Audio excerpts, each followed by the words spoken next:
Guys, magandang hapon guys, andito naman ako. Guys, meron naman akong explain ngayon sa inyo ha. Real talk naman to guys. Katotohanan yan guys. Ito kadugtong naman to sa ano, di ba? Tulad ng binablog ko kanina. Na isang buwan ako nagbablog, puro real talk yan. So, kita nyo naman, mga video ko. Ito guys, ano ko guys, ano sa lawayunong kayo batas guys ba? Talaga ba may batas? Tama bang batas? Pero alam naman natin na hindi tama talaga no. Ngayon guys, oh, ito talagang makuha ka rin na idea na sabihin na tama naman sinasabi ni Bro Lawi na. Oh, ito guys, oh. Gumala ako gabi guys. Totoo yan dong. Totoo yan. Gumala ako gabi kasi nagbibinggo ako. Ngayon, alam mo naman yung mga bayaran ng babae dyan. May mga babae dyan guys sa kalsada. Oh, bakit ba mga ka-idol, guys ha, kayo ang mag-ano ng ebidensya sa sinasabi ko. Bakit napakadali lang sabihin sa babae magyaya sa lalaki? Di ba? Totoo yan. Totoo yan, di ba? Totoo yan. Oh, hindi naman may batanggi yan. Meron talagang nangyari yan. Nandiyan kahit saan yan. Nagsasabi sa akin, kuya, gusto mo babae? Hindi ko pinapansin. Sa unahan naman, kuya, bimbang daw kuya, ano lang, kahit 300 lang. Hindi ko pinatulan yung guys, na naawa ka mo, binigyan mo 100 dong eh. Binigyan mo 100, totoo nangyayari yan dong.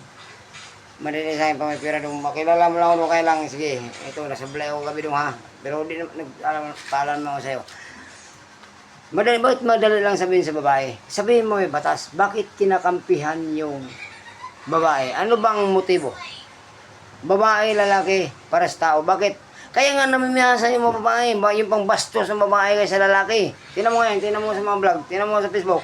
Puro kabastusan ng babae. Tapos yun, igalang mga babae. Oh, real talk yan guys.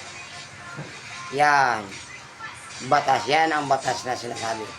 Kaya ngayon, marami pa i-explain guys. Ang mga binabalag ko, real talk yan. Tandaan nyo yan. Lahat ng binablog ko, real talk, ayaw ko mag-vlog na hindi totoo. Isipin nyo maigi. Oh, niyaya ako, bingbang daw 300.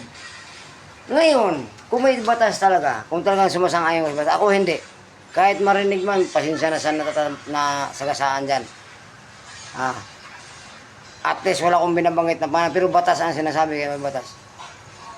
Dagdag yun iparating sa mga pang-gobyerno na baluktot ang mga batas na sinasabi.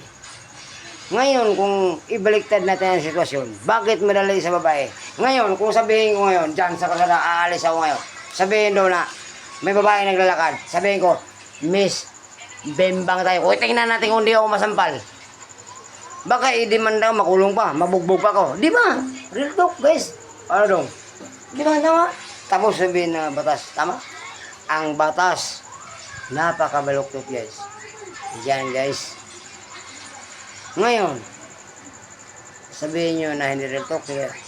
Tama naman si Bro Lawin ha. Okay guys, yun lang.